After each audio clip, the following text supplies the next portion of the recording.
ప్రభునందు ప్రియమైనటువంటి దేవుని బిడ్డలారా, ఈరోజు మనం ఒక వాక్యం చదువుకున్నాం.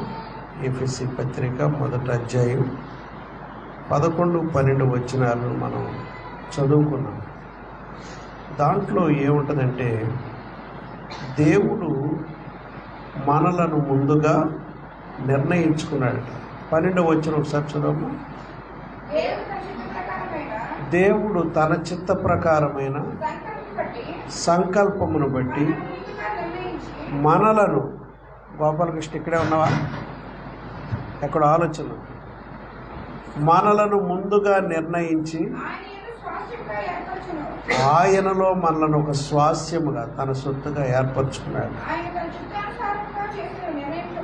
ఆయనే ముందుగా ఆయన తన చిత్తానుసారముగా నిర్ణయించుకున్న నిర్ణయాన్ని బట్టి సమస్తాన్ని జరిగిస్తున్నాడు.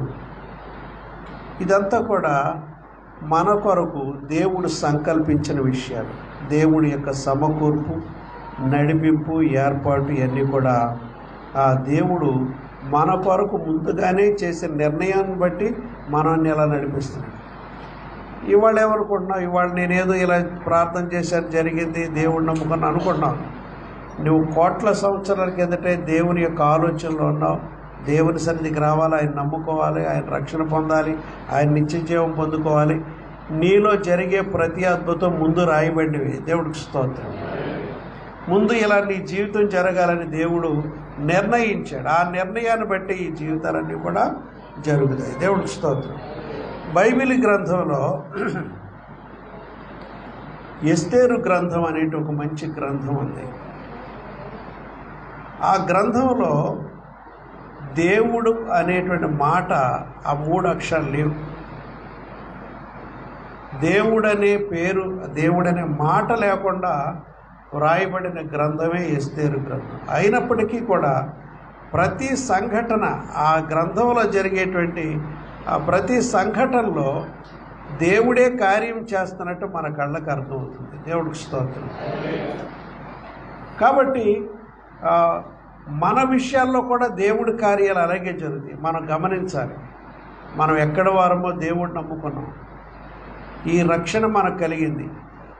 మన జీవితాలు ఎలా మలుపు తిరిగి ఒకసారి ఆలోచించుకుంటే మనం ఆశ్చర్యపోతాం. నేను దేవుని సేవకు రావటానికి చాలా మలుపులు తిరిగాయి. నేను ఎక్కడో రాజమండ్రిలో చదువుకున్నాను. మా నాన్నగారు ఒక 20 రూపాయలు ఆ రోజుల్లో ఇచ్చి, నువ్వు వెళ్ళి హాస్టల్లో చేరు, ఎక్కడ జాన్ డేవిడ్ గారు హాస్టల్లో చేరు, ఇక నేను ఈ 20 రూపాయల కంటే నీకు ఇవ్వలేను అని చెప్పేసి పంపించాడు. నేను విజయవాడ, అసలు ఆ చిలకలూరుపేట ఎక్కడుందో నాకు తెలియదు. అంతకింద 10th క్లాస్ జస్ట్ పాస్ అయినోడికి 20 రూపాయలు చేతులు పెట్టాడు.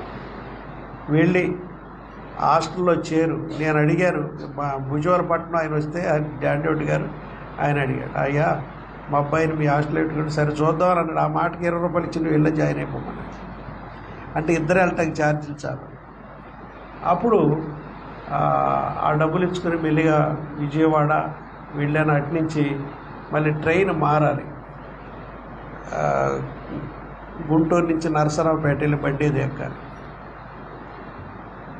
ఈ లోపల విజయవాడలోనే ఒక చాకళ్ళ కుర్రోడు నా ఎదురుగుండా కూర్చున్నాడు. అతని ఇంటికాడి నుంచి వెళ్ళిపోయి చాలా ఏళ్ళు అయ్యిందట. అతను తిరిగి ఇంటికి వస్తున్నాడు. తప్పిపోయాడు. అమ్మా నాన్న కొట్టుంటారు, తిట్టుంటారు, అని చేసి చేయడం పనికి ట్రైన్లో కూర్చున్నాడు. మేము సమాన ఈడోళ్ళం కాబట్టి పరిచయాలు జరిగినాయి. మీరు ఎక్కడికి వెళ్ళాలి ఏంటి ఇదంతా అతనే చెప్పాడు. నేను అమ్మగారి అని ఎప్పుడో వెళ్ళిపోయాను, తిరిగి మా ఇంటికి వెళ్తున్నా అన్నాడు. నేను ఆ ట్రైన్ ఎక్కి ఆ ట్రైన్ దిగిన తర్వాత నేను వెళ్ళవలసిన ఏరియా కూడా నాకు తెలియదు. అతనన్నా నాకు తెలుసండి, ఈ రాత్రి మా ఇంటికాడ ఉందాం రండి, పొద్దున్నే మిమ్మల్ని బస్సు ఎక్కిస్తాను, అక్కడికి వెళ్తారన్నాడు. సరే అతని ఇంటికే వెళ్ళాం. అతను రావటం ఆయన ఇంటికి పండగ. ఆ ఇంటి వాళ్ళు నాకు అతను భోజనం పెట్టారు. టెర్రస్ మీద ఎక్కడో పడుకున్న పైన డాబా మీద. హాస్టల్కి వెళ్ళాను. అక్కడ తెలిసిన ఆయన తావరకొల్లు నుంచి వెళ్ళిన ఆయన కురేళ్ళ ఆయన ఒక ఆయన ఉన్నాడు అక్కడ. నన్ను మీదే ఊరు అన్నాడు. వాళ్ళ పశువుల దగ్గర ఏదో పని చేస్తాడు. మా తామరకోలు కృష్ణా జిల్లా కైకులూరు అన్న. మా ఊరోడివేగా అన్నాడు ఆయన. ఆశ్చర్యకరంగా అక్కడ మనవాడిని ఒకటి పెట్టాడు దేవుడు. దేవుడు ఏర్పాటు అంతే. వెళ్ళి భోజనం చేతిగా రమ్మని తీసుకెళ్ళి కడుపు నిండా భోజనం పెట్టించాడు. అక్కడ కూడా చెల్లూరుపేట వెళ్ళాను, హాస్టల్కి వెళ్ళాను, వాళ్ళు భోజనం పెట్టారు. నన్ను హాస్టల్ ఓనర్ ఇంటికి తీసుకెళ్ళారు. తీసుకెళ్తే ఎప్పుడొచ్చావన్నారు. నిన్న సాయంత్రం. మరి ఎక్కడున్నావు, ఎక్కడ తిన్నావు అన్నారు. మన హాస్టల్లోనే తిన్నావు అన్నాను. ఎవరింటారు నీకు భోజనం, నా పర్మిషన్ లేకుండా అన్నారు. కడుపులో తిన్నదంతా మాయమైపోయింది. అంత మాట అంతవాడి. చాలా కోపంగా మాట్లాడింది. కొంతమంది డబ్బు వచ్చిన తర్వాత నెత్తి మీద కొత్త కళ్ళు. ఓన్లే బాబు, యవనస్తులు పసిపిల్లవాళ్ళు తింటే తిన్నావాలి అనాలి కదా. నా పర్మిషన్ లేకుండా ఎవడిట్టాడు రా వీడికి భోజనం అందావిడ. జాన్ డేవిడ్ గారి భార్య. కూటికి లేని కోళ్ళకు కూడా ఒక్కోసారి కళ్ళు ఎక్కడికో వస్తాయి. ఒకప్పుడు కూడు లేకుండా తిరిగిన వాళ్ళే. ఒకసారి సంపన్నులు అయిపోయిన తర్వాత అలా మారకూడదు. మనం దేవుడికి స్తోత్రం. సరే వచ్చావా, మరి సర్టిఫికెట్లే అంది. సర్టిఫికెట్లు ఏమండి అన్న. మరి మీ అమ్మ మీ బాబుని తీసుకురాకుండా నేను ఒక్కడిని చేర్చుకుంటాం హాస్టల్లో అంది. ఏదో అబద్ధం ఆడి, అమ్మకు బాగాలేదండి, నాన్నకి. సరే వెళ్ళి సర్టిఫికెట్లు తెచ్చుకో చూద్దాం అంది. మళ్ళీ ఇంటికి వెళ్ళి వస్తాక డబ్బులు ఉండవని అక్కడే రోడ్డు మీద ఒక లారీ అలా పెట్టి ఉంది. అది రాజమండ్రి వైపు విశాఖపట్నం వెళ్ళే లారీ ఒకటి స్టాప్ అయ్యింది బయటికి రాగానే. ఆ లారీ అడిగి ఎక్కాను. నేను చిన్న కుర్రోడిని అయి ఉంటాం, అందులో చదువుకునేవాడిని అయి ఉండటం వల్ల అతను నేను రాజమండ్రి వెళ్ళే వరకు పైసా తీసుకోరా. దేవుడికి స్తోత్రం. కామెడీగా ఈ ప్యాసింజర్ని ఎక్కించుకుందామని నన్ను అడిగేవాడు డ్రైవర్. సరదాగా ఎక్కించుకుందాం అంటే ఎక్కించుకున్నాడు. అట్లా అనమాట. తీసుకెళ్ళాడు, అక్కడ దింపాడు. ఆ సాయంత్రం అక్కడ నేను ఇంతకు ముందు ఉన్నటువంటి హాస్టల్లోకి వెళ్ళాను. ఆ రాత్రి అక్కడ పడుకున్నాను. ఉదయాన్నే లేచి కాతేరు, రాజమండ్రి పేపర్ మిల్ అవతల కాతేరు అనేటువంటి ఒక ఊరు ఉంటుంది. అక్కడికి వెళ్ళి నా అదే స్కూల్కి వెళ్ళి సర్టిఫికేట్లు తీసుకున్నాను. జాంపేట రాజమండ్రి జాంపేట వెళితే ఇంకా స్కూల్స్ ఓపెన్ చేయలేదు, ఇంకా టైం ఉంటుంది సర్టిఫికేట్లు ఇవ్వడానికి. ఓ 10 రోజులు ఆగిన తర్వాత రండి అన్నారు. అప్పుడు మా తమ్ముడు కాతేరులో హాస్టల్లో ఉంటున్నాడు. అక్కడ నేను అతను అక్కడే చదివాను రాజమండ్రి దగ్గర. సరే ఒకసారి వెళ్ళి తమ్ముడిని చూసి వెళ్ళిపోదాం అని ఒక సైకిల్ అద్దెకి తీసుకుని కాతేరు వెళ్ళాను. నేను ఆ ఊర్లో ఎంటర్ అవుతుండగా నేను ఏ హాస్టల్ అయితే చదివాను ఆ హాస్టల్లో సూపరింటెండెంట్ ఇక ఇంటికి వెళ్ళిపోటగా గన్నవరం, ఈ గన్నవరం మండవాల గన్నవరం కదా, విజయవాడ పక్కన గన్నవరం. ఆ గన్నవరం ఆయన కె సిడ్నీ గారని ఆయన బస్సు ఎక్కించడానికి తీసుకొస్తున్నారు రోడ్డుకి. ఆయన చేతి కింద చదివాను నేను అప్పటి వరకు. సరే నేను సైకిల్ దిగి వందనాలు అయ్యాను. వందనాలంటే వందనాలు బాబు, నేను ఉత్తరం రాశాను అందిందా అన్నాడు ఆయన. ఉత్తరం రాయటం ఏంటంటే అందటం ఏంటి, నేను ఇంటికాడ లేను అందరూ ఇప్పుడైతే నువ్వు వెళ్ళి హాస్టల్లో ఉండు, మళ్ళీ మేము చదివిస్తావు నిన్ను అని చెప్పేసి వాళ్ళు హామీ ఇచ్చారు. దేవుడి స్తోత్రం. మళ్ళీ ఆ సైకిల్ ఇటు వచ్చి పిల్లోడి దగ్గర ఆయన ఒక మాట అడిగాడు. నువ్వు చదువుకుంటానంటే ఎంతకైనా చదివిస్తాను, నువ్వు దేవుడి సేవ చేస్తానంటే దేవుడి సేవ పంపిస్తాను, ఈ రెండిట్లో ఇష్టం ఏదో తేల్చుకోమన్నాడు ఆయన. నా ప్రయాణం ఎటు తిరిగి ఎటు వచ్చింది చూడండి. అక్కడికి వచ్చిన తర్వాత నేను ఆలోచించుకుని దేవుడి కంటే గొప్పది ఏదీ లేదు, నేను దేవుడి సేవ చేస్తానన్నాను. దేవుడికి స్తోత్రం.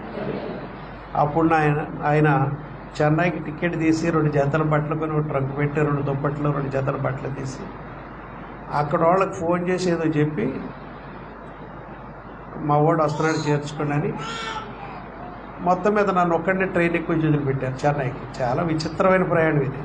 మీ పిల్లోడిని ఉండని ఎవరు జత లేకుండా పంపించగలరా? 10th క్లాస్ రాసిన కుర్రాడు వెళ్ళగలడు అసలు? ఒక వ్యక్తికి చెప్పాము స్టేషన్కి రమ్మని, వస్తే వస్తాడు, అది పలానా నెంబర్ బస్సుకి వెళ్ళిపో అన్నారు. ఇక్కడ బాధ్యతలు. ఇదంతా జర్నీ. అక్కడికి వెళ్ళి 3 సంవత్సరాలు చదువుకుని వచ్చి పెళ్లి చేసుకుని సేవ చేయటం అంతా మొదలు. ఇదంతా ఏంటంటే నా కుటుంబంలో నేను దేవుని సేవకుని అవటం ఒక విచిత్రం. నా తల్లిదండ్రులు ఎవరు చేసిన వాళ్ళు లేరు, నా తాత ముత్తాతలు ఎవరు సేవ చేసిన వాళ్ళు లేరు.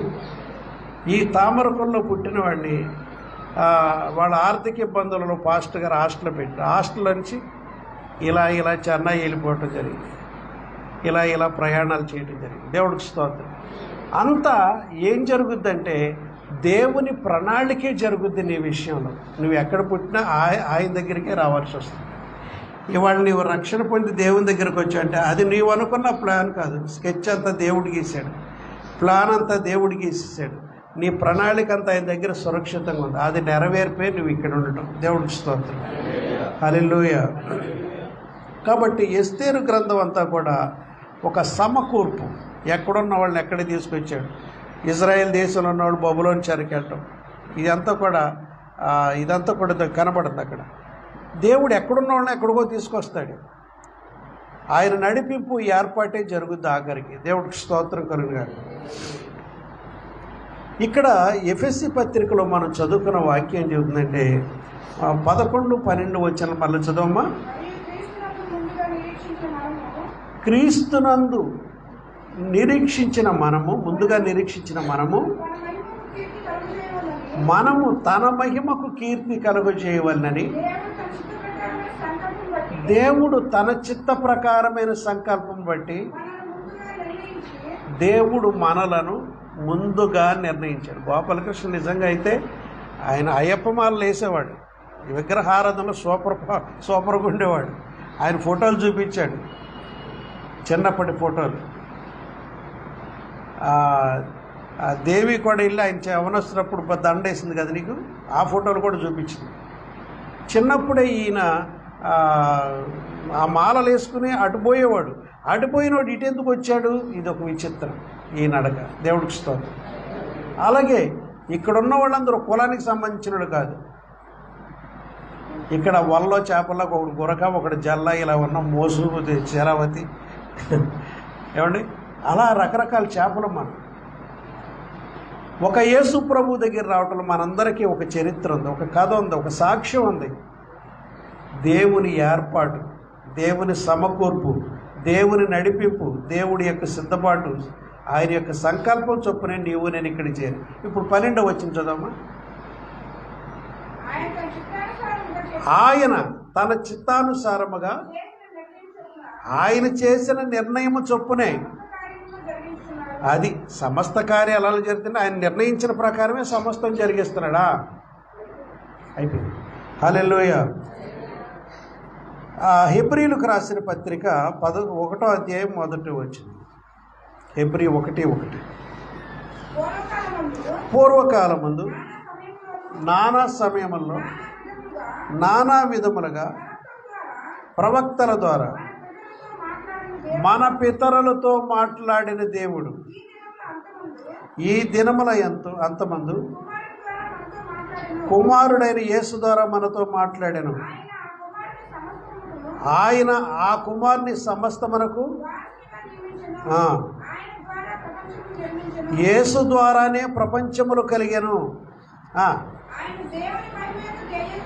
ఆయన దేవుని మహిమ యొక్క తేజస్సును, ఆయన తత్వము యొక్క మూర్తిమంతమని దిగిపడ్డ దేవుళ్ళలో ఉన్నాయని యేసులోనా తన మహత్తు గల మాట చేత.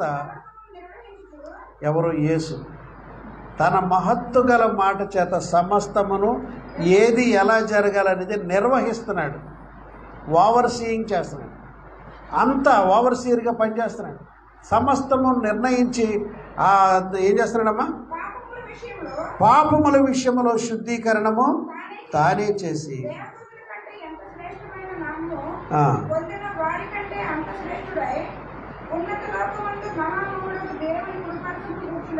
అది యేసు ప్రభువారి యొక్క స్థానం. దేవుడికి స్తోత్రం. సరే, ఇదంతా కూడా ఎందుకు చెప్పానంటే దేవుడే తన మహత్తు గల మాట చేత సమస్తము నిర్వహిస్తున్నాడు. నీవు నేను దేవుని ప్రణాళికలో ఒక భాగం. నీవు నేను కూడా ఇప్పుడు ఇవాళ అయిపోయింది కదా, ఆల్రెడీ ముందు ప్లానే నిర్వహిస్తున్నాడు. దేవుడికి స్తోత్రం. అది అర్థమవుతుందా? దేవుడు ప్రణాళికే జరుగుద్ది మన పట్ల. బైబిల్ గ్రంథంలో ఎస్తేరు గ్రంథం అని ఉదహరించాను. ఎస్తేరు గ్రంథంలో ఎస్తేరు బయటికి రావటానికి ఆవిడ ఎక్కడుండేది? అసలు ఇజ్రాయెల్ దేశంలో ఉండేది. బబులోనీయులు వచ్చేసి వీళ్ళని జయించి వాళ్ళ దేశం తీసుకెళ్ళిపోతారు. చెర అని ఉంటారు, ఎగ్జైల్స్ చెరలో ఉంటారు. అక్కడ ఆ చెరలో ఉన్నప్పుడు బబులోను దేశపు రాజు ఆ చెరలో ఉన్నప్పుడు ఏం జరుగుద్ది? వష్తి అనేటువంటి రాణి ఉంటుంది, అహశ్వరోషి యొక్క భార్య వష్తి అనేటువంటి పేరు కదా. ఆ వష్తిని రాజుగారు ఏం చేస్తారంటే ఆయన యొక్క సంస్థానాలన్నింటిలో పనిచేసే అధికులైనటువంటి వీరులను అందరిని పిలిపించి గొప్ప విందు చేసి తన భార్యను వాళ్ళందరికీ కూడా కనుపరచాలి. రాజుగారి భార్య ఎలా ఉంటుందిరా, మనం చూడలేదు, ఎక్కడ అంతఃపురం ఎలా ఉంటుంది అని అనేక సందేహాలు ఉన్నాయి. ఆ మాట రాజుగారి చెవిన పడ్డు. సరే ఒకసారి నా ప్రక్కన కూర్చోబెట్టి చూపిద్దామని ఆయనకు ఆలోచన. సరే వాళ్ళ దగ్గర నపుంసకులు ఉంటారు, కుర్రాళ్ళు. వెళ్ళి రాణి గారిని రెడీ అయ్యి ఇక్కడికి వచ్చి పక్కన సింహాసనం కూర్చోమని రమ్మని కౌరండి. ఆవిడ వాళ్ళ ఎదురుగా ఏమందంటే, నేను రానని చెప్పండి, నేను రానని తీవ్రంగా చెప్పి. అసలు మనం అర్థం చేసుకోవాలి ఏంటంటే, ఆ రాణి అసలు రాజు మాటను తిరస్కరించటం ఏమిటి? దేవుని ఏర్పాట్లు అది కూడా ఒక భాగం. ఆవిడ తిరస్కరించకపోతే ఎస్తేర్ ఆ స్థానంలోకి వచ్చేది కాదు. హల్లెలూయా. మన సువార్త ప్రకారం చూస్తే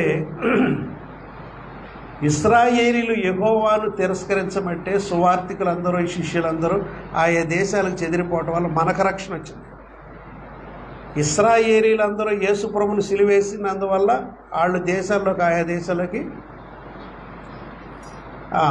యేసు ప్రభు శిష్యులకు కూడా శ్రమలు రావటం ద్వారా వాళ్ళు కూడా నానా దేశాల్లో చెదిరిపోయారు. వాళ్ళు రావటం ద్వారా మనకు రక్షణ కలిగింది. కాబట్టి ఒకళ్ళు తృణీకరించడం మరొకరికి మేలు జరిగింది. వష్టి రాజు మాట తృణీకరించింది. అప్పుడు సభలో న్యాయసభలో ఉన్న వాళ్ళందరూ కూడా వాళ్ళ సలహా తీసుకుని రాణి మరి ఇలా అంది ఏం చేద్దామని పెద్దల సలహా తీసుకున్నాడు. ఆయన పెద్దల సలహా లేకుండా ఆయన ఏం చేసేవాడు కదా రాజు. వాళ్ళు అన్నారు, వారిలో ఒకడు అన్నాడు, అయ్యా ఇది ఇంతటితో పోదు, ఇవాళ రాణి గారు రాజు మాట ధిక్కరించిందనే మాట లోకం అంతా వినపడింది.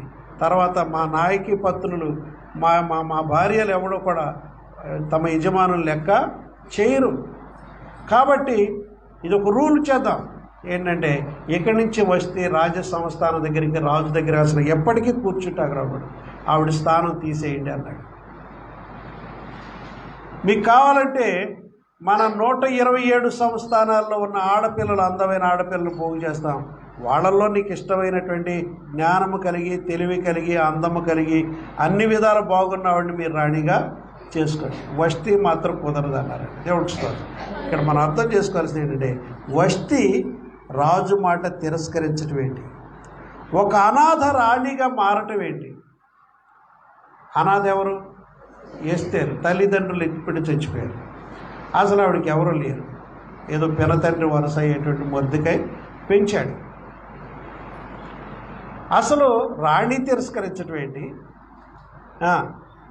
ఎస్తేరు ఆ దేశానికి నాయకిమంటి రాణి అయిపోవటం ఏంటి?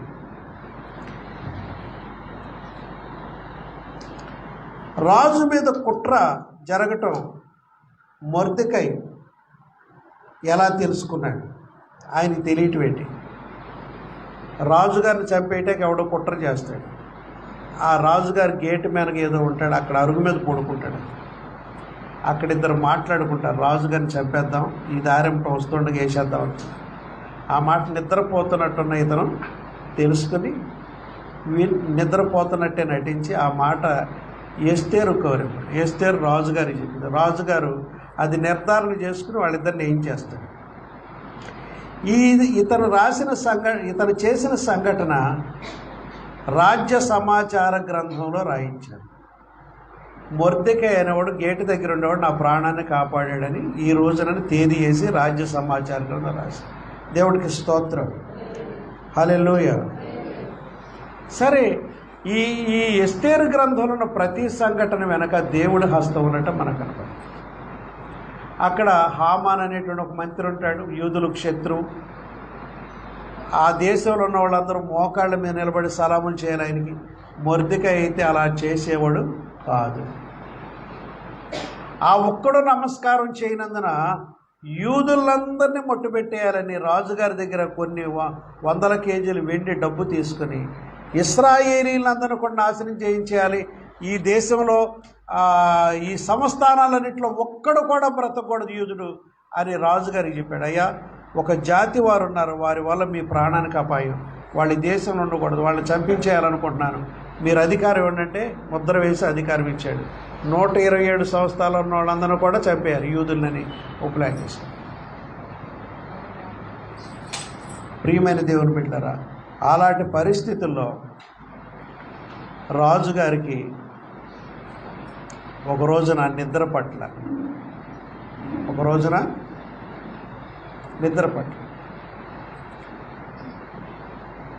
పట్టకపోతే, రేయ్ ఏం జరిగింది ఒకసారి సమాచార గ్రంథం తీసుకొచ్చి మొన్నటి నుంచి 10 రోజులు బట్టి అసలు ఏం జరిగింది తెలియట్లేదు, ఒక నెల 3 రోజులు బట్టి అవన్నీ చదవంటాను. వాళ్ళు రాజ్య సమాచార గ్రంథం తీసుకొచ్చి పేజీలు తిరిగేస్తూ పలానా రోజున మొర్దెకై అయినాడు మీ ప్రాణం కాపాడండి అన్నారు. ఆయనకి ఏమన్నా ఇచ్చారన్నాడు. మీరు చెప్పలేదు కాబట్టి ఏమి ఇవ్వలేదే అన్నాడు. ఆయనకి ఏదో ఉపకారం చేయాలని ఉంది.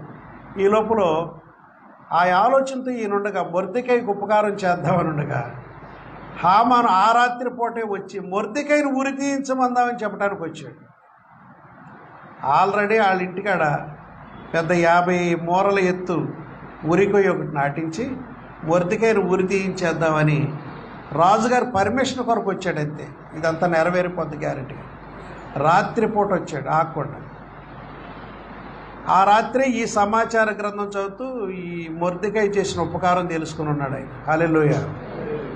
సరే, మంత్రి గారు వచ్చాడని చెప్పారు, లోనకి రమ్మనండి అన్నాడు. మంచి టైంలో వచ్చాడు, ఇంత రాత్రి పూట రమ్మని అన్నాడు. వచ్చేసి ఎక్కడ ఆగట్లా, ముందంటే చంపితే కానీ శాంతి ఉండదు ఆయన.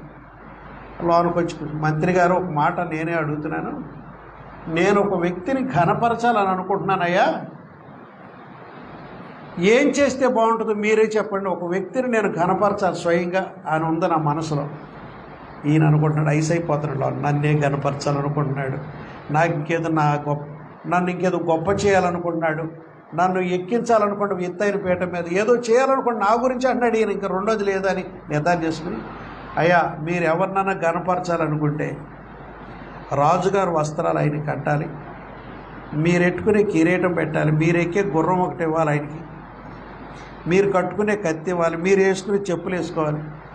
రాజ్యములో ఒక ఘనుడు అతన్ని ఆ గుర్రం మీద ఎక్కించి ప్రతి వీధి ప్రతి సందు తిరిగి రాజు ఘనపరచాలన్నవాడికి ఇలా జరుగుదుహో అని ఒక ఘనుడైన వ్యక్తి ఆ గుర్రాన్ని అతన్ని ఆ గుర్రం మీద ఎక్కించి వీధి వీధి వీధి వీధి ఈ దేశం అంతా తిప్పేయాలంట.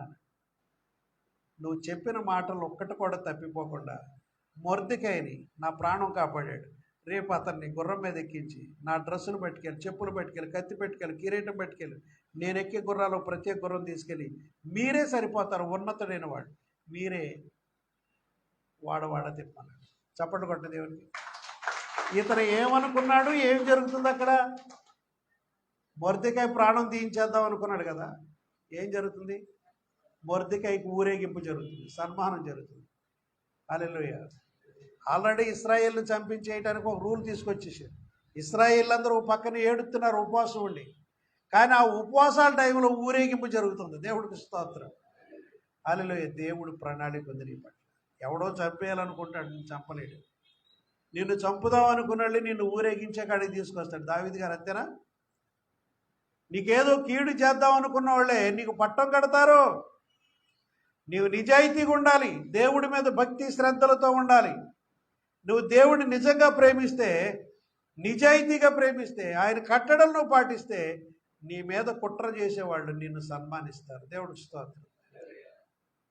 నెత్తి మీద ముసుగేసుకుని ఏడుస్తూ మొత్తం మీద ఆ వీధి వాడిది రాజు కనపరిచేవాడికి ఇలా జరుగుతుంది చూడండి అంట వీధి వీధి తిప్పుకొచ్చాడు. దేవుడికి స్తోత్రం. ఇదంతా ఏంటంటే అక్కడ దేవుడు అనే మాట ఆ గ్రంథంలో కనబడకపోయినా అద్భుతాలు ఆ మొర్దెకైకి జరిగినాయి. దేవుడికి స్తోత్రం కలుగు. అవన్నీ తనకొస్తాయి అనుకున్నాడు, కానీ అది ఎవరికి వెళ్ళింది? మొర్దెకైకి. ఇంతకీ రాజుగారికి నిద్ర పట్టకపోవటం కూడా దేవుడు చేసిన ప్రణాళిక. ఒకవేళ రాజుగారు మాట్లాడకుండా ఆయన మాట్లాడితే మంత్రి ఈయన కీడు కలిగేదేమో ఒకవేళ. అందుకని రాజుగారే మొదటి నోరు తెరిచి నేను ఒక వ్యక్తిని గణపరచాలనుకుంటున్నాను, ఈయనకు ఊరేద్దామన్న సంగతి మర్చిపోయి ఆయన సిద్ధం చేసి ఊరేగించడం కొరకు వెళ్ళిపోయాడు. దేవుడికి స్తోత్రం. కుట్రలు వెనక కొడతాడు దేవుడు. నీ మీద ఎవరో గొయ్యలు తవ్వుతున్నారు, నీ వెనకాల నీకెవరో కీడు చేద్దాం అనుకుంటున్నారు, నీ పని పాడు చేద్దాం అనుకుంటున్నారు, నీ వ్యాపారం పాడు చేద్దాం అనుకుంటున్నారు, నీ సేవను పాడు చేయాలనుకుంటున్నారు. ఏమి చేసినా కుట్ర మనం నిజాయితీగా దేవుళ్ళో ఉండే చెప్తున్నా నీకు పట్టం కడతాడు దేవుడు. నీ శత్రువుల చేత నీకు సన్మానం చేయిస్తాడు దేవుడు. హల్లెలూయా. గట్టి చెప్పండి, హల్లెలూయా. కాబట్టి మనం దేవుని యొక్క వాక్యం చదువు. సామెతల గ్రంథం 21వ అధ్యాయం మొదటి వచనం చదవనమ్మా. ఒకడు దానియేలు గ్రంథం 4:35 తీసు. యెహోవా చేతిలో రాజు హృదయము నీటి కాలువలో ఉన్నది, ఆయన తన చిత్తవృత్తి చొప్పున నీటి కాలువలాగా ఉందంట రాజు యొక్క హృదయం. దేవుడు దాన్ని ఎటువైపుకి తిప్పాలంటే అటువైపుకి రాజు హృదయాన్ని తిప్పుకుంటాడు. ఒక నీటి బోధిని ఇలా మళ్ళించాలి, ఈ నీళ్ళంటే అలా మళ్ళించదండి. ఇక్కడ డ్రా పెట్టి అవతల దారికి తీయాలంటే తీయగలండి నీళ్ళు. దేవుడికి స్తోత్రం. కాబట్టి రాజుల హృదయాలు యెహోవా దృష్టి ఎలా ఉంటాయి? నీటి కాలువలాగా. దానియేలు గ్రంథం 4:30 చదవండి.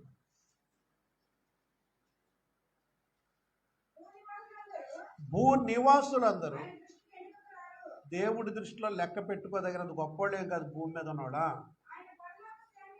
ఆయన పరలోక సేన ఎడలను భూ నివాసుల ఎడలను, పరలోకమందున్న వ్యక్తుల విషయంలో కానీ భూమి మీద ఉన్న విషయంలో తన చిత్తము నెరవేర్చువాడు. దేవుడు చేయు ప్రతి పని నీవేం చేస్తున్నావని ఆయనతో చెప్పటానికి.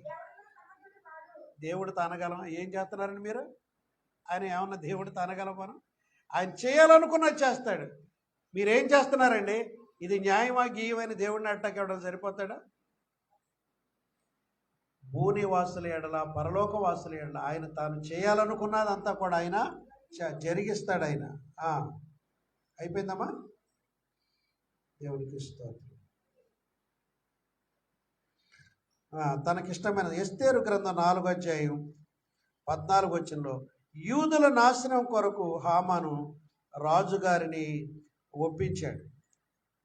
ఏమా అప్పుడు ఎస్తేరు ఏం చేద్దంటే ఎస్తేరుతో మొర్దెకై చెప్తాడమ్మా, మన జాతిని అందరినీ నాశనం చేయటానికి హామాను ఇలా చేశాడు కదా, మరి నువ్వేం చేస్తావంటే రాజుగారి దగ్గరికి వెళ్ళాలి, రాజుగారితో మాట్లాడాలి. అందుకొరకే ఈ పోస్ట్ నీకు ఇచ్చాడేమో దేవుడు. నిన్ను రాణిగా చేయటం ఉద్దేశం ఏంటంటే యూదులకు ఎప్పుడో ఒక శ్రమకాలం వస్తుంది కాబట్టి, మరణకాలం వస్తుంది కాబట్టి, శిక్షాకాలం వస్తుంది కాబట్టి దాన్ని తప్పించడం కొరకే దేవుడు ఈ పోస్ట్ క్రియేట్ చేసి ముందుగా పెట్టాడేమో. కాబట్టి నువ్వు రాజుగారి దగ్గరికి వెళ్ళి కనబడి రాజుగారికి వచ్చిన దేవుని ప్రజలను మనకు వచ్చినటువంటి ఈ విపత్తు నుండి నువ్వే తప్పించడానికి రాజుగారితో మాట్లాడాలంటాడు. రాజుగారి దగ్గరికి సరాసరి వెళ్ళటం అంత సామాన్య విషయం ఏమి కాదు. అప్పటికి ఒక 4 రోజులు బట్టి ఎవరి దగ్గర రావట్లేదంటే ఏదో రాజ్యాల విషయం ఆలోచన బట్టి ఆయన ఏదో తలమునకనే ఉంది. ఆయన పర్మిషన్ లేకుండా ఎవరన్నా వెళ్ళి ఆ గుమ్మం దగ్గర నిలబడితే ఆయన ఇలా చూసి మనసు ఇట్లా తిప్పేసుకుంటే వాళ్ళని బట్టలు తీసుకెళ్ళి చంపేస్తారట. అంటే ఇక్కడికి దాకా ఎందుకు వచ్చావని. ఒకవేళ ఆయన దయగలిగి ఆయన చేతులను బంగారు బెత్తవేలా చాపి రా లోనికంటేనే వాడు బతుకుతాడు, లేకపోతే ఆయన ముఖం తిప్పుకున్నా వాళ్ళకి చావి. ఎస్తేరు 3 దినాలు తన పనికెత్తలతో ఉపవాసం ఉండేది. రాజుగారు హృదయం కరగజేయాలని అక్కడికి వెళ్ళింది. దేవుడికి స్తోత్రం. చెప్తాడు ఎవరో మొదటిగా చెప్తాడు, అమ్మా ఇందుకొరకే దేవుడిని నీ పోస్ట్లో ఉంచాడు అంటే దేవుడు ప్రణాళికగా కూర్చో. దేవుడు ప్రణాళికతోనే నీవు ఈ జాబులో ఉన్నావు, దేవుడు ప్రణాళికలో నీ పని చేస్తున్నావు. దేవుడు ప్రణాళిక ఎక్కన నిద్రపో. దేవుడు ప్రణాళిక నీ పట్ల నా పట్ల ఉంది. మనం అంత ఆషామాషాలు దేవుడు ముందుగా సిద్ధపరిచాడు. దేవుడికి స్తోత్రం. నువ్వు భయపడుతున్నావేమో ఒకవేళ రాజుగారి దగ్గరికి వెళ్తే. నువ్వు కాకపోతే ఇంకోటి ద్వారా దేవుడు ఆ పని చేయించుకోడు. కానీ నీ ప్రాణానికి ముప్పు వస్తా జాగ్రత్త. ఇందుకొరకే దేవుడు నీకు ఈ పదవి ఇచ్చాడు, రాణి పదవి. వస్తీని తొలగించి నీకు ఇది ఇచ్చాడే ఇశ్రాయేలు ప్రజలకు వస్తున్న విపత్తు నుంచి కాపాడటానికి దేవుడు ఈ పని నీకు ఇచ్చాడు. నువ్వు వాళ్ళు కాదంటే దేవుడు ఇంకొకటి ద్వారా చేయించుకుంటాడు. కానీ నువ్వు నశించిపోతావు జాగ్రత్త అని హెచ్చరిస్తాడు. ఎస్తేరు రాజుగారి దగ్గరికి వెళ్తే రాజుగారు చూసి దయగలిగి బంగారు దండం చాపుతాడు. అది ఏంటి వచ్చావు అంటాడు. ఈరోజు నేను విందు చేస్తున్నాను, మీరు మంత్రి గారు నా భోజనానికి నేను చేసే విందుకు రావాలంట. మంత్రి గారు హుషారు అయిపోతాడు. రాణి గారు నన్ను పిలిచాడు. సరే వస్తాం వెళ్ళండి. ఆ రాత్రి విందుకు వస్తాడు. ఈయన ఇంటికాడ చెప్పి వస్తాడు, రాణి గారు నన్నును రాజుగారినే పిలిచింది ఎందుకని. హుషారై మంచి బట్టలు వేసుకెళ్తాడు. ఏంటి రాణి నీకున్న కోరిక ఏంటో చెప్పు, రాజ్యంలో సగం రాసిమ్మంటావా అంటాడు. కోరిక ఏంటో చెప్పు అంటాడు. ఈ విందుకు పిలిచే నీ కోరిక ఏదో ఉంటే చెప్పు. రేపు కూడా విందుకు రండి అంటాడు. రెండవ రోజు కూడా విందుకు వస్తాడు. ఏంటి వేస్తారు నీ కోరిక ఏంటి చెప్పు, రాజ్యంలో సగం రాసేసి చేయమంటావా, ఏం కావాలి చెప్పు అంటున్నాడు. అప్పుడు రాణి అంటది, అయ్యా నేనును నా జనులను దాసులుగాను అమ్మబడిన వారముగాను ఉన్నామయ్యా. ఏం మాట్లాడుతున్నావు వేస్తే నువ్వు, జ్ఞానం ఉండి మాట్లాడుతున్నావు, తెలివిలో ఉండి మాట్లాడుతున్నావు, ఎవరు నీ స్థానం ఏంటి, రాణివి నువ్వు అమ్మబట్టం ఏంటి, నీ కొనేవాడు ఎవడో, నీ నమ్మేవాడు ఎవడో ఏంటి, ఏం జరుగుతుంది వెనకాల ఇప్పుడే తేలా ఏంటి చెప్పు. ఏంటి ఏంటి ఏంటన్నావు, అమ్మబడినవాడు, నిన్ను నమ్మేవాడు ఎవడు, నీ జనాంగా నమ్మాడు, నువ్వు రాజుగారి భార్యవు కదా, ఏం జరుగుతుంది ఇక్కడ గట్టి. అయ్యా మా ప్రాణాలకు విరోధి నీతో పాటు విందు కూర్చున్న ఈ హామానే అని చెప్పి దేవుడికి స్తోత్రం. వెంటనే రాజుగారి కోపం వచ్చి ఆ విందు నుంచి కొంత దూరం వెళ్ళిపోతాడు. ఈడొచ్చి ఆ అమ్మగారి కాళ్ళపై పడతాడు. దేవుడికి స్తోత్రం. తర్వాత ఎవడో చెప్తాడు, అయ్యా మీ ప్రాణం బ్రతికించడానికి మొర్దెకై, మీ ప్రాణం కాపాడిన మొర్దెకైని చంపడానికి 50 మూరలు ఉరికై నాటాడయ్యా అన్నాడు. ఇంకెందుకు వీడిని తీసుకెళ్ళి అక్కడ ఉరి తీసేయండి, నా భార్యను, నా అత్తమామలు, నా బంధువులు, నా భార్య తరపు వాళ్ళని చంపడానికి, యూదులను చంపడానికి ఇంత డబ్బు నా ఖజానాలో ఎత్తుకెళ్ళాడు వీడు, కాబట్టి వీడిని ముందు ఉరి తీసేయండి అన్నాడు. దేవుడికి స్తోత్రం. అంటే ఇదంతా ఎలా జరుగుతుందంటే దేవుని ప్రణాళికతో జరుగుతుంది. దేవుడికి స్తోత్రం. నీ ఎడల దేవుడు ప్రణాళిక ఉందని నమ్మండి. నేను అడుగడుగున నమ్ముతాను. నేను ఈ సేవకు రావటం నా వెనకాళ్ళు ఎవరు సేవలో లేరు. తామరకొల్లు గ్రామంలో యాదవుల్లో సేవ చేసాడు ఒకళ్ళు. నన్ను సేవకులకు పిలిచాడు దేవుడైతే తన వాక్యంలో. ఇవాళ సేవ చేస్తానంటే దేవుని కృప, ఆ వాక్శక్తి, దేవుని మాటలు చెప్పే ధన్యత. నేను అనుకుంటా నీ మాటలు వల్లించేటువంటి ధన్యత నాకు ఇచ్చావు ప్రభు, నీకు వందనాలు. హల్లెలూయా. అలాగే మీ కులంలోంచి మీరే వచ్చారు, మిగతా వాళ్ళు ఎవరు రాలేదు, ఎందుకంటే దేవుడిని ఏర్పాటు చేసుకున్నాడు. హల్లెలూయా. కాబట్టి ప్రియమైన దేవుని బిడ్డలారా, రోమపత్రిక 8వ అధ్యాయం 28వ వచనం ఒకటి చదవనమ్మా. రోమపత్రిక 8వ అధ్యాయం 28వ వచనం. దేవుని ప్రేమించు వారికి, అనగా ఆయన సంకల్పము చొప్పున పిలువబడిన వారికి మేలు కలుగుటకై సమస్తమును సమకూడి జరుగుచున్నవని ఎరుగుదుము. దేవుని ప్రేమించు వారికి అనండి. మీరు కూడా అందరూ దేవుని ప్రేమించు వారికి, అనగా ఆయన సంకల్పము చొప్పున పిలువబడిన వారికి మేలు కలుగుటకై సమస్తమును సమకూడి జరుగుచున్నవని ఎరుగుదుము. మీరు దేవుని ప్రేమిస్తే సమస్తము నీ కొరకు సమకూరుస్తాడు. ఈ గ్రంథం యొక్క విలువ ఏంటంటే దేవుని సమకూర్పు, దేవుని నడిపింపు, దేవుని ఏర్పాటు. మనలో ఎస్తేరు మీద కాదు, మొర్దెకై మీద కాదు, ఇజ్రాయెల్ మీద కాదు, మనందరి మీద దేవుడి యొక్క సమకూర్పు. దేవుని నువ్వు ప్రేమిస్తే అంతా దేవుడి చిత్త ప్రకారం చేయాలి. నీ కొడుకుకి ఎవరిని చేయాలో దేవుడు ఏర్పాటు.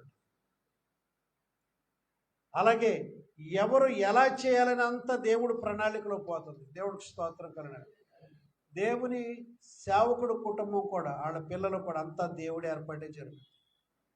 నీ కుటుంబం విషయంలో కూడా దేవుడు సిద్ధపరిచి జరుగుతుంది. అతీతంగా ఏం జరగదు. దేవుడికి స్తోత్రం కలగాలి. దేవుని ప్రేమించే వారి కనుక ఆయన సంకల్పం చొప్పున పిలువబడ్డ వారికి మేలు కలుగుటకై సమస్తమును సమకూడి. 2వ పేతురు పత్రిక 1:10 చూస్తే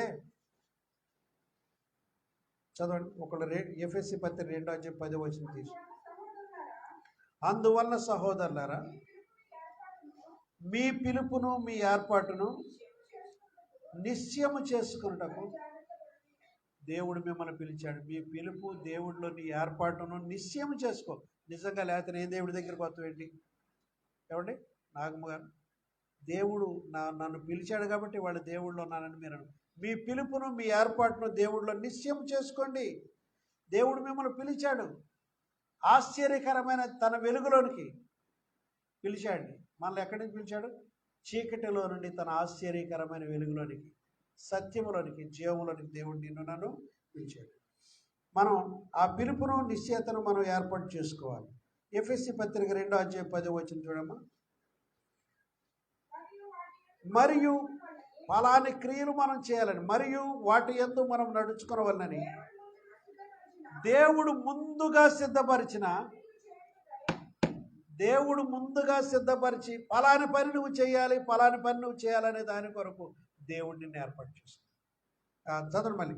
మరియు వాటి యందు నడుచుకోవాలని దేవుడు ముందుగా సిద్ధపరిచిన సత్క్రియలు చేయుటకు మనము క్రీస్తు యేసునందు సృష్టించబడిన వారమై మనము ఆయన చేసిన పని అయ్యాం. మనం దేవుడి చేతుల పని. దేవుడు మన ద్వారా ఏమి చేయించాలని భూలోకాన్ని పంపాడో ఆ పని పూర్తి చేసుకుని వెళతాం. మనం అకస్మాత్తుగా ఏం చచ్చిపోం, ఏదో అయిపోం. దేవుడు నిన్ను భూలోకంలో ఏ పని కొరకు పంపించాడో ఆ పని పూర్తి చేసుకున్నాక చచ్చిపోతాం. చావు గురించి భయపడద్దు. వ్యాధి వచ్చింది ఏమైపోద్ది అనుకోవద్దు. నేనేమైపోతాను, పిల్లలు పెళ్లి చేసి చచ్చిపోతానా, పెళ్లి చేయకూడదు, కళ్యాణం అలాగే బాధపడేది. ఒకప్పుడు అయ్యారండి మా పిల్లలు పెళ్లి చేస్తానంటారు, మగవాడి గురించి ఆలోచన, ఆడపిల్లలు పెళ్లి చేస్తానంటారనేది. ఆ తల్లిని దేవుడు దీర్ఘాయుష్మంతురాలుగా చేశాడు మన ముందే. హల్లెలూయా. కొంతమంది ఇలా అనుకుంటారు, దేవుడు మనల్ని ఏర్పాటు చేసుకున్నాడు. దేవుడు సిద్ధపరిచిన సత్క్రియలు చేయటానికై మనల్ని ముందుగా ఏర్పాటు చేసుకున్నాడు దేవుడు. కాబట్టే మనం ఆయన పనిలో ఉన్నాం. ఆయన మనసు ఇచ్చాడు, ఆయన ప్రేమ మనకిచ్చాడు, ఆయన కొరకు సత్క్రియలు చేయటం, ఆయన ముందుగా సిద్ధపరిచిన సత్క్రియలు చేయటాన్ని నిన్ను ఏర్పాటు చేసుకున్నాడు. ఆ ప్రేమ లేకపోతే నువ్వు ఎవరికి ఏ సహాయం చేయవు. క్రైస్తవుల్లోనే ప్రేమ ఉంటుంది, అందరిలో ఉంటుంది కానీ బయట వాళ్ళకి కూడా స్వార్థంతో కూడిన ప్రేమ ఉంటుంది. డబ్బులు ఇస్తారు, ఓటేయించుకుంటారు, అదే వాళ్ళ ప్రేమ. మన ప్రేమ అలాగ తిరిగి ఆశించనది దేవుని ప్రేమ. దేవుడికి స్తోత్రం కలుగాడు. కాబట్టి ఈ యొక్క ఎస్తేరు గ్రంథములో దేవుడు కనబడ్డగానే ఆయన పనులు కనబడతాయి. హల్లెలూయా. యెషయా గ్రంథం 45:15 చదవనమ్మా. ఒకళ్ళు ఇర్మియా గ్రంథం 33:11.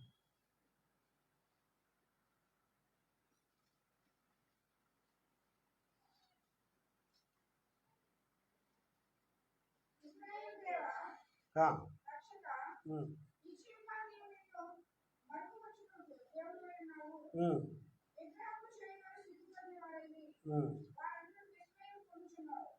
45:15 అమ్మా.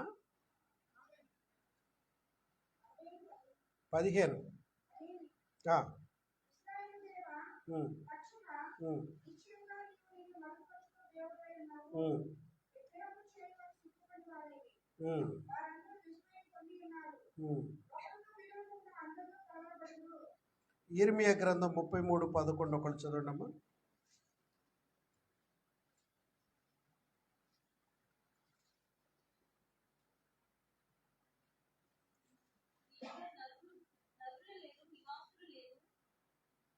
ఇర్మియా గ్రంథం 33:11. యెహోవా ఇలాగు సెలవిచ్చుచున్నాడు, ఇది పాడైపోయాను.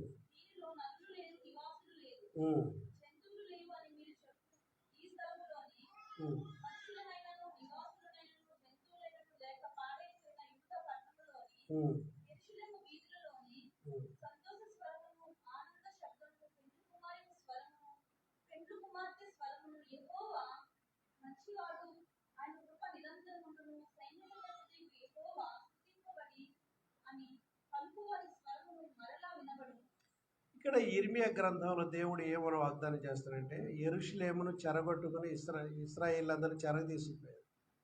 ఇక్కడ ఆ ఊర్లో మనుషులు లేరు, ఆ పట్టణాన్ని బాగు చేసేవాళ్ళు లేరు, చాలా ఉంది. శత్రువులు చెరలోకి వెళ్ళిపోయారు. అక్కడ దుఃఖంతో నిట్టూర్పుతో ఇశ్రాయేలు చెరలో ఉన్నారు. అయితే దేవుడు ఒక వాగ్దానం చేస్తున్నారు ఇర్మియా ద్వారా. ఎక్కడైతే పెండ్లి కుమారుడు పెండ్లి కుమార్తె ఆనంద సంతోషాలు వీధుల్లో అలజడలేదో అదే స్థలంలో మరలా మిమ్మల్ని తిరిగి సమకూరుస్తాను, మిమ్మల్ని నేను మీ పట్టణం మిమ్మల్ని తిరిగి రప్పిస్తాను చెరలో నుంచి, మరలా సంతోషాన్ని ఇస్తానని దేవుడు వాగ్దానం చేస్తాడు. హల్లెలూయా. నీ కళ చెదిరిపోయిందా? నువ్వు అనుకున్నట్టు జరగలేదా? నీకు వ్యతిరేకంగా జరిగినట్టు అనిపిస్తుందా? ఎక్కడుండాల్సిన దాన్ని ఎక్కడుండాలని అనుకుంటున్నావా?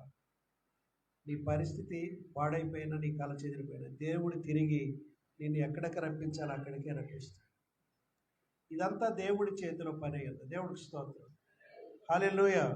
మన దేవుడు అద్భుతాలు చేసేటువంటి దేవుడు. మళ్ళీ తిరిగి మీకు సంతోషిస్తాను, మీరు నాతో ఉంటే మీకు సంతోషిస్తానని దేవుడు చెప్పాడు. హల్లెలూయా. రోమపత్రిక 11:33 వచ్చిన కూడా చదువుదాం. ఆహా, దేవుని బుద్ధి జ్ఞానముల బాహుళ్యము ఎంతో గంభీరము, ఆయన తీర్పులు, రావణమ్మ గారు, ఆయన తీర్పులు శోధింపనెంతో అసఖ్యములు, దేవుని మార్గములు అగమ్యము, ఎవరికి కనబడవు. ప్రభువు మనస్సును ఎరిగిన వాడెవడు? ఆయనకు ఆలోచన చెప్పిన వాడెవడు? నీ ఆలోచన ఏమైనా కావాలి ఆయనకి? ముందుగా ఆయనకి ఇచ్చి ప్రతిఫలము పొందగలవాడెవడు? దేవుడు ఇలా అనుకుంటున్నాడండి, నన్ను ఎవడైతే ప్రయారిటీలో పెడతాడో, ఫస్ట్ ప్రయారిటీ పెట్టుకుంటాడు, నన్ను కనపరచాలనుకుంటాడు, నాకు ముందుగా ఇవ్వాలనుకుంటాడు, నాకు ఫస్ట్ ప్రేమ ఇవ్వాలనుకుంటాడు, అలాంటి వాడిని నేను బాగా హెచ్చిస్తానని దేవుడు అనుకున్నాడు. ఆయన జ్ఞానం మానవుడికి అందదు. ఆయన తీర్పులు శోధించి తెలుసుకోలేరు. ఆయన మార్గాలు అగమ్యం. ఆయన ఎవడు గబుక్కుని అర్థం చేసుకోరు. దేవుని బుద్ధి జ్ఞానం బాహుళ్యం ఎంతో గంభీరం. ఆయన అర్థం చేసుకోవటం కష్టం. అర్థం చేసుకుంటే ఎవడైతే ముందుగా ప్రయారిటీ దేవుడికి ఇచ్చి తన భాగంలో దేవుడిని కనపరుస్తాడో, తన జీవితం ద్వారా దేవుడిని కనపరుస్తాడు, దేవుడికి ఫస్ట్ ప్రయారిటీ ఇస్తాడో, వాడిని హెచ్చించాలని దేవుడు అనుకుంటాడు. దేవుడికి స్తోత్రం. నువ్వు దేవుడి వెనకాలెడితే నువ్వు ఎప్పుడు వెనకే ఉంటావు, వెనకబడిపోతావు. దేవుడు ముందెడితే ఎప్పుడు నువ్వు కూడా దీవించబడతావు. దేవుడికి స్తోత్రం కలుగుగా. హల్లెలూయా. కాబట్టి ప్రియమైన దేవుని బిడ్డ, 1 పేతురు పత్రిక 5:6 దేవుడు నిన్ను ఆశీర్వదించాలనుకుంటున్నాడు. 1 పేతురు 5:6 దేవుడు తగిన సమయమందు మిమ్మను హెచ్చించినట్లు ఆయన బలిష్టమైన చేతుల క్రింద దీన మనస్కులై ఉండి. అమ్మ వినబడుతుందమ్మా? ఒక తగిన సమయం, అపాయింటెడ్ టైం. దేవుడు తగిన సమయం మందు మిమ్మల్ని హెచ్చిస్తాడు. కాబట్టి మీరు ఆయన బలిష్టమైన చేతుల క్రింద ఎలా బ్రతకాలి? దీనులై బ్రతకండి. దీనులుగా ఉండటం కూడా ఒక హోదా. ఈ దీనత్వాన్ని గురించి ఏంటి చెప్పావు రాత్రి నేను అడిగితే? యాకోబు పత్రికలో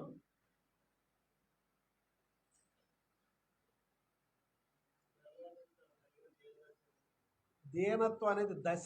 వీడి దశ తిరిగిందంటారు చూసారా? దీనత్వం అనేది కూడా ఒక దశ. ఆ దీనుడు అయి ఉంటే తగిన సమయం అందు నిన్ను దేవుడు హెచ్చిస్తాడు. దేవుడికి స్తోత్రం కలుగుగా. కాబట్టి తగిన కాలం అందు ఆయన మిమ్మల్ని హెచ్చించినట్లు ఆయన బలిష్టమైన చేతుల క్రింద మీరు దీన మనస్కులై ఉండండి. హల్లెలూయా. ప్రియమైనటువంటి దేవుని బిడ్డలారా, క్రొత్త నిబంధనలో దేవుడు ఒక అద్భుతం చేసినది ఏంటంటే పేతురుని నీళ్ల మీద నడిపించాడు. ఇంతకుముందు నీళ్ల మీద ఎవరైనా నడిచారా? వల్ల వద్దా? 10 పైసలు వెళ్ళ కూడా దాని మీద నిలబడదు, నీళ్ళ మీద. దేవుడు పేతురుని నీళ్ల మీద నడిపించిన అద్భుతం. దేవుడు నీ పట్ల ఏదో ఒక అద్భుతం చేస్తాడు. అసాధారణమైన అద్భుతాలు నీ ద్వారా దేవుడు చేస్తాడు. యేసు నడిచాడు, పేతురు కూడా నడిచాడు నీళ్ళ మీద. అంత అద్భుతం దేవుడు పేతురు ద్వారా జరిగించాడు. ఇదంతా కూడా కొత్త నిబంధనలు మత్తయి 14:28 ఉంది. హల్లెలూయా. ఎస్తేరు గ్రంథంలోకి మరలా వస్తున్నాం. రాజుకు నిద్ర పట్టలేదు. అలా నిద్ర పట్టకపోవటం కారణం ఏంటంటే రాజుకు దేవుడే నిద్ర పట్టలేదు. నిద్రపోతే చరిత్ర వేరే ఉండేది. రాజుకు నిద్ర పట్టకపోవటానికి గల కారణం ఎవరండి? దేవుడే. రాజుకు నిద్ర పట్టలేదు. ఆయన చరిత్ర సృష్టిస్తాడు. ఎవరు? మన దేవుడు చరిత్ర సృష్టిస్తాడు. హల్లెలూయా. చూడండి, దానియేలు గ్రంథం 2:21 వచ్చింది చదవండమ్మా. దానియేలు గ్రంథం 2:21 వచ్చింది.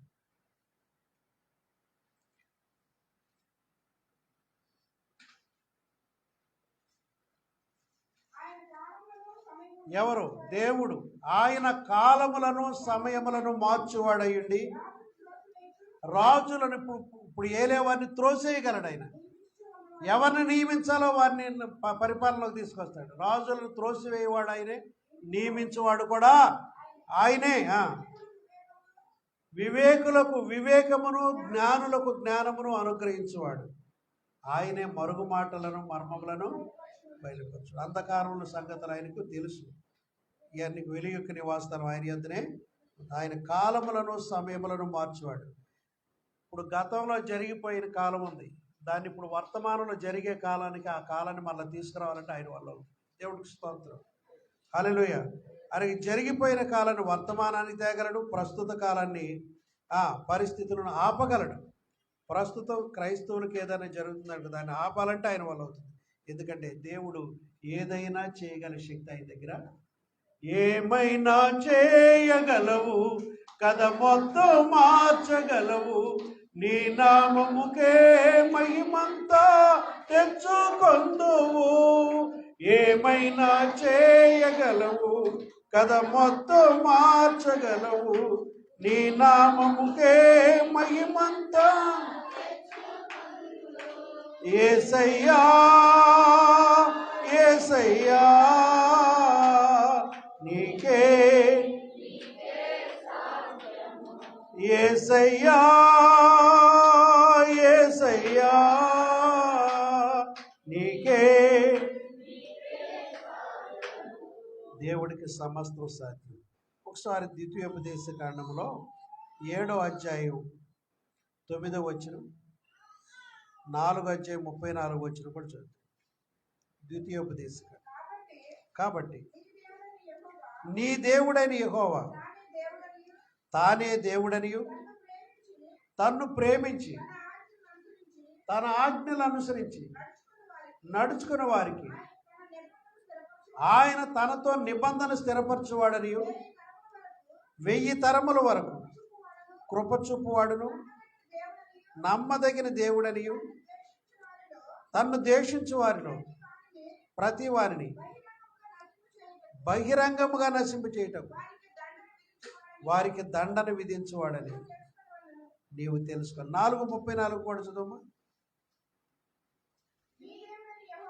మీ దేవుడైన యెహోవా ఐగుప్తులో, సరే చదువు. మీ దేవుడైన యెహోవా ఐగుప్తులో మీ కన్నుల ఎదుట చేసిన వాటన్నిటి చొప్పున ఏ దేవుడైనను అమ్మా శోధనలతోనూ సూచక్రియలతోనూ మహత్కార్యములతోనూ యుద్ధముతోనూ బాహుబలముతోనూ చాచిన తన చేతితోనూ మహాభయంకర కార్యములతోనూ ఎప్పుడైనను వచ్చి ఒక జనములో నుండి తన కొరకు ఒక జనమును తీసుకొని యత్నం చేసిన ఇలాంటి దేవుడు ఎవరైనా ఉన్నాడా లోపల? ఇలాంటి దేవుడు ఎవరైనా ఉన్నారా? ఏం చేశాడు ఆయన? ఐగుప్తులు ఏం చేశాడు? తన ప్రజలకు తోడుగా ఉండి తన బాహుబలం చేత, తన శక్తి చేత అక్కడ సూచక్రియలు అద్భుతాలు చేసి, ఎర్ర సముద్రాన్ని పాయలు చేసి, ఆకాశించిన మన్నాను కురిపించి, పూరేళ్లను కురిపించి అద్భుతాలు చేసిన దేవుడు మన దేవుడు. దేవుడికి స్తోత్రం. ఆనాడు చేయటం గొప్ప కాదు, ఈనాడు కూడా అలాంటి కార్యాలు నీకు చేయగల దేవుడు. దేవుడికి స్తోత్రం. ఆయన ఎప్పుడు ఒకటే, నిన్న నేడు నిరంతరం ఆయన ఏకరీతిగా ఉన్న దేవుడు. హల్లెలూయా. కాబట్టి ఇలాంటి దేవుడు ఎక్కడా లేడు. హల్లెలూయా. కాబట్టి ప్రియమైనటువంటి దేవుని బిడ్డలారా, ఈ యొక్క ఉదయకాల ఆరాధనలో మనం ఉన్నాం. మన దేవుడు ఎలాంటి దేవుడు అంటే, నీకు అన్నీ సమకూర్చే దేవుడు. అన్నిటి విషయంలో నడిపింపు ఆయన తీసుకుంటాడు. నేను దేవుడి ఏర్పాట్లు, ఎస్తేరు, మొర్దెకై, ఇజ్రాయేలు ఎలా అయితే దేవుడు ఏర్పాట్లు ఉన్నారు, నీవు నేను అందరం కూడా దేవుడి ఏర్పాట్లు ఉన్నాం. దేవుడు అనే మాట ఈ గ్రంథంలో లేకపోయినా అన్నిటికీ దేవుడి కార్యం జరిగినట్టు ఆ గ్రంథంలో. అలాగే నీ జీవితంలో కూడా దేవుడి ఏర్పాటు చొప్పునే నువ్వు దేవుళ్ళకు పిలువబడ్డావు. దేవుడికి సమస్తము ఆయన చిత్తము చొప్పునే జరుగుతుంది. కాబట్టి నువ్వు ఎలాంటి భయం చెందకుండా యథార్థ హృదయంతో నువ్వు భక్తి చేస్తే ఆ దేవుడిని తప్పనిసరిగా హెచ్చిస్తాడు. కళ్ళు మూసుకుంటూ ప్రార్థన చేస్తున్నాడు.